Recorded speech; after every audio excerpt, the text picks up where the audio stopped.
All right, guys, I am so stoked to have Andrew Callaghan here, fresh off the release of Dear Kelly, 2025 January. First off, how are you doing, man, with everything going on right now? I'm good, man. Thanks for having me. I appreciate it. I'm about to go to Jamaica for my second anniversary, but aside from that, I'm like fully entrenched in Dear Kelly marketing right now. So I'm living and breathing this film for this week. Well, congratulations, man, on that anniversary. That's awesome. Thanks, bro. Um, yeah, so starting off, I don't want to glaze you too much, but I do want to say that I think at this time and point with politics and the media, everything is so sensationalized and sort of just really pushed on one end or the other. And so I really have to sort of applaud you for taking more of an unbiased approach. You're not really making fun of any one, political party one way or the other. It's sort of been a very just sort of letting people speak for themselves. And I guess starting off, I mean, even with all gas, no brakes and things like that, was that something you had in mind from the jump, or is it something that sort of has evolved into what it is now? Yeah, it's a good question. I mean, I think from the jump, like the straight man character was always my favorite when I was watching different other interviewers. Like Louis Theroux, I think did the best straight man. Also, when I'd watch old Vice documentaries back in their heyday, the hosts that I gravitated to oftentimes would have that sort of deadpan vibe. And it allows people to open up without sending them into like either anger or like the glazing territory. You know what I mean? And so Totally. I just kind of started off with that character, and it also fits my personality pretty well because even before I was a interviewer, I still just like talking to people, and I've always been a listener. I know you had said that you're on the Dear Kelly run right now. I will say it is kind of a crazy time with, the inauguration and things like that. I guess how are you holding up with that? Because again, I've been following you for a while. I was Yeah. actually just watching the immigration one about like ICE and things like that, and so it's so funny because it was literally that video and then like the Trump rally, the inauguration video back to back. Yeah, So it's been a pretty good time as far as like journalism content goes. mhm. I will say though, I wanted this movie to come out before inauguration, which is why I dropped it on the 15th, because I look at Dear Kelly as very much a portrait of the Joe Biden years. You know what I mean? Dear Kelly Gotcha. is a post-COVID, pre-second Trump term movie. And I felt like after inauguration, we're kind of entering a new territory as far as like the conflicts of the day and the different factions that are at play. And so just to make that movie where you see like things that are soon going to be distant memories like QAnon and Antifa on full display. I felt like, I had to put it out now. You had said, before it was a release to the public, Dear Kelly, you were taking it Mhm. on tour and that you were Yeah. making edits with every tour stop, with feedback from the audience and stuff. Was there a point that you hit where you were like, this is it? Or did you continue making cuts until the due date for it? So in total for Dear Kelly, we filmed 350 hours of footage. And so we did a tour last summer called the Dear Kelly Film Tour, and I think there was 36 different screenings, and each particular screening had a slightly modified version of the film. Now, these modifications weren't as big as most people might think. Like it's mostly an editor's eye type of thing or a mixer's ear. So for example, the intervention scene in the film. In Mhm. Boston, we showed that scene with no music. In Charlotte, we showed it with Gotcha. music over the first part, but then the music drops out for Kelly's read and my read. And Mhm. then we did music the whole time later. I noticed through watching the crowd, because at each show I would sit in the crowd incognito with like a mask on, like a N95. I Sick. noticed that the scene is most effective when the music cuts out midway through. And so it's random stuff like that. I would say there isn't too many scenes that were shown on tour that weren't shown in the final cut. Like the final cut is definitely pretty similar to what you saw on tour. However, there's a few scenes that we modified based upon the audience feedback. You made a very good point in there where, I mean, I also was like one of the first viewers for This Place Rules, loved that. But you made a very good point saying that this was sort of a spiritual sequel to it. And I think it sort of, I don't know, like answered. I mean, I don't know if questions are ever answered when it comes to documentary filmmaking and journalism and things, but it definitely, you were saying that it got closer to the answer you were trying to get in This Place Rules, right? Yeah, because I mean, I'm of the opinion that the best documentaries are shot over like a period of time. Mhm. And you don't have to make up a timeline or exaggerate, the different parts of the film in terms of importance and magnitude. 4 years is 4 years. Every documentary subject is going to evolve naturally. This Place Rules was shot over the course of 2.5 months. So we had to add a lot of editorial stops to make it make sense and kind of give it that like storyline narrative. Dear Kelly was filmed over the course of I think 4 years between. So the first scene was April 11th, 2021, the White Lives Matter rally, and the last scene with Uncle Pill in the skate park was filmed in Oceanside, California, 3 weeks ago. Oh So wow. naturally, like these people age, their ideas change, the world changes, and I think that makes a good documentary. And so yeah, it did kind of leave on a I don't know about a cliffhanger I mean I don't want to give too much away, but I guess without giving too much away, how is Kelly doing now? Are you still in touch with him? Is he Yeah. He yeah. came to the premiere. Oh, okay, cool, cool. Yeah, I saw Yeah. Uncle Pill was there too. That looked awesome. Yeah, it's tight. We have a video coming out from the premiere pretty soon, wherein Kelly and the Johnson family share their thoughts on the documentary overall. Oh wow, I I can't wait to mean, see that. Yeah. I always envisioned the film kind of being like the final piece of the Kelly puzzle, just this Mhm. like wake up call. I like to think that it will be in time, but from what I Mhm. can tell, Kelly still lives in California, which is good. I mean, part of the reason they had the intervention is because he wanted to move to Arizona. That never happened. So, I mean, like there was some small victories in the film. A lot of people felt disappointed by the conclusion, but that's just life. So you've done This Place Rules, Dear Kelly. Is there anything else you have coming down the pipeline? I mean, obviously, say what you can. I know you probably can't talk too much about it, No, I but talk about whatever I want to say, but I mean, as far as feature films goes, not really. I kind of feel like it's going to be a while until I make another feature film again. I mean, I'm just happy with this one. I like covering breaking news and like relevant journalistic topics. I'm probably just going to get straight back into the field and cover stuff like that's actually happening. Probably when a new film makes sense, I'll do it, but right now the slate is clean. do you approach like a feature doc versus like, let's say, like an extended Patreon piece? Because I was a Patreon member for a while, where sometimes an hour long video. Do you approach them differently? I mean, obviously, you were saying it was shot over 4.5 years. Yeah. Yeah, I definitely approach them significantly differently. Like Mhm. you put a lot more care into making a feature film. Even some of the budget that I put up to make that those studio monologues in Dear Kelly, where there's like a liminal space that we built where I'm sitting on a white rectangular box and there's all these like post-it notes with yarn in the back and customized items. That to me is indicative of a level of effort that I wouldn't put into a YouTube video or even an extended Patreon cut. That was the other difference I noticed was obviously This Place Rules was on HBO Max. Yeah. This one was all self distribution, and then you were talking about the importance of holding the creative rights to your own work and going Yeah. about it that way. How has that process been? Because I know you're trying to lease that Yeah, I out. mean it's interesting because whenever you shop a documentary to a streaming service, it doesn't matter how good the movie is. If you're in obscurity, like if you have an awesome movie but nobody knows who you are, they're going to set your price a lot lower, and that price is typically going to come with a complete forfeiture of ownership. So if I have an awesome movie but I'm not famous, I don't have a social media following, HBO and Netflix will say, "All right, cool, we'll give you maybe 50 grand and then we'll own the movie forever, but on the bright side, now you have a movie on HBO. Now you get to have a career with the stars." But it's kind of an antiquated model because evidently YouTube is the new people's platform. So is Twitter, so is Instagram. Like these streaming platforms and the Hollywood infrastructure doesn't actually hold much weight as far as like the minds of the masses. No, They absolutely. don't, they think it does, but it doesn't. So pretty much what I want to do is distribute this movie independently for 6 to 7 months. In the summertime, take the numbers and the reactions from Dear Kelly and take them to a streaming platform and try to work out a licensing agreement where I'll shut down dearkellyfilm.com and I'll give them rights to broadcast it on their platform for whatever price they want to pay for it for a year or two, and then eventually I'll get the ownership rights back. But it would be like a leasing situation Yeah, almost, where like you they just sort lease of. the film to somebody because obviously, Mhm. if we tell them, hey, 100,000 people rented Dear Kelly and a lot of them loved it, they'll be like, okay, great, that means our audience probably will too. The people who are in the bureaucracy at these streaming services, they're not even necessarily like film buffs or like entertainment fans. They're just business people. So if you can show them engagement, they're like, oh, sick, engagement means money. This has engagement, we want money, let's do it. So talking about that with like the businessman versus the creative mind, Yeah. I mean, you've probably had to approach it with both approaches, sort of like in general. How has that been? How do you sort of balance those two mindsets out? In terms of like my own work.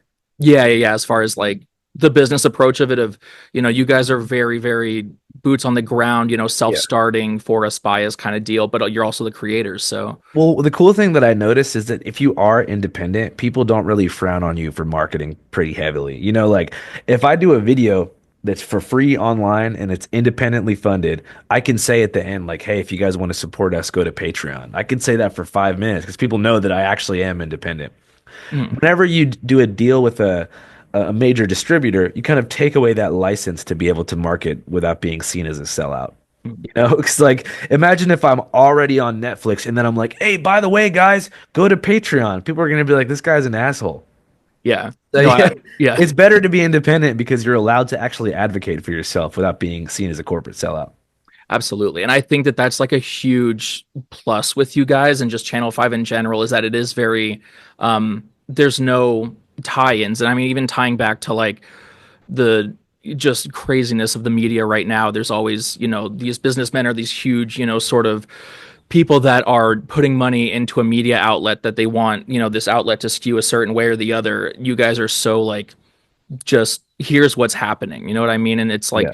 you are a character in and of itself, but you more so like you let the characters that you're covering speak for themselves. Not characters, but people like Yeah, I human know what you're beings. saying. I think Yeah. characters is fair. I Yeah. appreciate you second guessing the character thing because people are always like, I shouldn't call them characters. I'm like, no, Kelly J. Patriot is a character. Yeah. He's also a person named Kelly Johnson, but Kelly J. Patriot is a MAGA superhero. Yeah. Four banger Totally. flag. I mean, how many people have you seen approach that many counter protesters by themselves? Yeah, that man really, I mean, we all see the like crazy protesters and MAGA people, but that guy was like cut from a different cloth. It was Yeah, I really mean, he was a crazy. high school quarterback in Ohio back when they didn't Mhm. even have helmets. So this guy's got gladiator mentality to the bone. Yeah. He's such a character. And that was something that I really like I loved about it too. Cause again, I don't want to, You push can any sort spoil it of if you want to. I think people will still watch it. yeah, totally. I mean, so I mean, I guess even spoiling it, whatever it is, you sort of get it from the trailer and the things that you've released, where it's like he is a character Mhm. and very politically skewed in sort of the right wing area, and Yeah. it's so funny because I'm watching this going like, oh man, I feel like I'm told by my generation, whatever it is, to dislike these people, to have a disdain towards these people, but you humanized him in a way where it was like, I still felt bad for the man. You know what I mean? Yeah, and I think part of, I'm from Seattle too, a pretty progressive environment. And I think Mhm. part of the process of the past 4 years has been me understanding that I actually also grew up in an echo chamber. And so the humanization of Kelly is kind of a service in my eyes to the left and liberals in general, because they have a utopian vision of a progressive future. But the fact is, 77 million people voted for Trump. Many of them are working class people who have valid economic grievances that have been preyed upon by politicized media. What do you do with those people? You can't just say, oh, you're a piece of shit, get out of here. You have to incorporate everybody when you look to build a new society. So, even for the most radical communist, anarcho communist, progressivist person, you have to understand people like Kelly because there's so many people like that. In Dear Kelly, you were talking about the three, was it like character traits or things like that that would drive someone to It was become. the three core needs that I have seen in my observation create stability, which is security, significance, and connection. And the theory is that when these three things collapse all together, not just one of them collapsing, Mhm. it kind of creates like a paradise lost, like almost reality time space warp where you feel like the world has ended as you knew it. And Mhm. so the conspiratorial way of thinking, which is that there's this evil nebulous force out there that exists to just like rob you blind of everything you worked for, it fits pretty nicely to that perspective. So obviously that's something that sort of grew on you, and you sort of had to think a lot about with all the content you've been releasing. Yeah, and Um, it started off because back in the day, like at the Flat Earth conference, I'd post a video of like a flat earther, and most of the comments would be making fun of them, whatever. But on every post, there would be one comment, typically buried like in the at the bottom of the comment section that says like, "Hey, this is my cousin Keith. He hasn't been the same since that workplace accident. Oh my God, this is my stepdad. He lost his job during the recession, and we haven't seen him since. You know where he's at?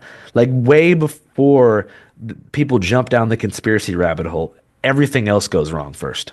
mhm. So it's almost like, I mean, you could, I don't want to make a blanket statement, but you could sort of tie back like a pretty serious traumatic event to Yeah. some of the radicalization that happens politically. Everywhere across the spectrum. I mean, if you look at the Middle East, you Mhm. see the most radicalization during times of instability always. When things were great and then they suck, that's how you mobilize people. I think that a lot of people ask me, why don't you make a documentary about the liberal equivalent of Kelly? I actually think that in America, like radical liberalism comes from core needs being overfulfilled. You know what I Mhm. mean? Like Yeah. not core need collapse. Like there's a reason that the most gentrified neighborhoods in America have the most hardcore liberals in them. It's like when your life is really good and then you kind of feel bad about either something you're participating in or just seeing poverty online or on the streets, you start to hate that your life was nice or something and over empathize with people who you don't know. And that is Absolutely. also a problem because it Mm. doesn't actually produce any positive change. Absolutely. And there is like, now that you say that, there's definitely an irony I see with the, huge, ultra, just like very rich people that are doing the whole like Black Lives Matter, which, Yeah. obviously it does, but it's like, if they're shooting Stand Behind Me kind of, I think that was like someone had said that in Dear Kelly when with one of the protests you were covering, and it was like Yeah. it just seems like I don't know, it just seems sort of odd to me. I don't know. I don't want to. Yeah, and it's also, Yeah. that's exactly the point is that people's lives who have been really good develop class guilt, white guilt over it. Mhm. I don't think that it manifests itself in as extreme of a form as like the Capitol being stormed, but it's more like those yard signs in front of mansions in Seattle where it says like no human is illegal, water is a human right. It's like this weird performative thing. It's like Mhm. liberal penance to this the oppressed of the world. They just do that. They give their 2 cents, whether it be a yard sign or an Instagram post, and they go back to doing their shit. Something deeper than Dear Kelly, and more so, especially with what's going on right now, there is such an oversaturation with politics right now, currently, with what's going on, and you especially being, cutting your teeth on like the cutting edge of all of these different events. Yeah. Do you ever get like like media sort of fatigue or like news fatigue, and how do you, I mean, avoid I that? don't get fatigued from like doing media appearances, but I'm Mhm. definitely fully fatigued on like all the January 6th Trump QAnon shit. It's just boring to me at this point. I mean, like I think that that's why I made Dear Kelly too, is so I can stop, covering certain stuff. Like I feel like I've more or less got to the heart of it, and now we can move on to, projects that are more meaningful and fulfilling. And Totally, I think totally. this one is too, but I'm not going to make another movie about like, radical conservatism and conspiracy theories. Like it's not that interesting to me. So also sort of tying into that, I was wondering, how has your political outlook or opinion changed over your career?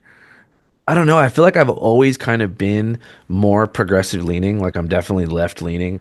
But I will say like the sort of advent of like rich kid college campus identity politics and shit has definitely turned me away from a lot of the more progressive social movements. However, I do still stand with like all people trying to fucking live a better life. Like I said, I don't it's unfortunate that the a lot of those optics on the left turn people right. So I was listening to your Theo Vaughn podcast, and you were saying back when you were in high school, you had that journalism teacher that would just sort of let you go out for the whole school day and just interview random people. And the one thing you'd always ask is like, "What's the craziest thing you've ever seen?" So I wanted to ask you, what was the craziest thing you've ever seen? The craziest thing I've ever seen is the Kensington neighborhood of Philadelphia. The Okay, open air drug market on the corner of Kensington and Allegheny in northeast Philadelphia is the craziest thing I've ever seen in my life. that's crazy. Have you ever felt like in danger with the stuff, the coverage No, that you're doing? Okay. I never feel in danger in the moment, but Mhm. then I look back at the footage and I'm like, oh shit, that was dangerous. Yeah. So I'm trying to like learn how to feel more danger. Awesome. Because I just, when I'm in the field, I'm so focused, I'm like so enthralled by what I'm doing that I forget. Like when I hop the border, I'm like, this is not a safe thing to do. So I'm trying to like almost look at things through my mom's eyes or my grandma's eyes and be like, how would they feel about me doing this? Because if it's just left up to my own judgment, I'll cover anything except for ISIS or the cartels. Those Rock are the on two art. groups I'm like, I'm good. I know what they're about and I'm not interested. You know what? Yeah, do not even entertain that. I totally get that. Rock on. I mean, if there were any last statements you want to make about like Dear Kelly, what's going on, whatever it was, that'd be awesome. I mean, shit, if you want to stream Dear Kelly, check it out. www.dearkellyfilm.com. Shout out to Nick. We're out here. Thanks for having me, bro. I like the suit too. That shit's dope. Is that pin from American Airlines? No, actually, so my girlfriend's aunt collects like brooches and things like that, and so I snagged this from her in Texas, and I was That's like, dope. "This is going on the Brooches are suit." dope as hell. I got to start rocking brooches. I think you may have created a whole new phase for my fashion wardrobe. Oh, that would be sick. I'm stoked to see it, dude. Rock on. Well, thank you so much, man. I really appreciate you taking the time to Yeah, speak man. with us. Appreciate you, Cool. bro. Let's talk soon.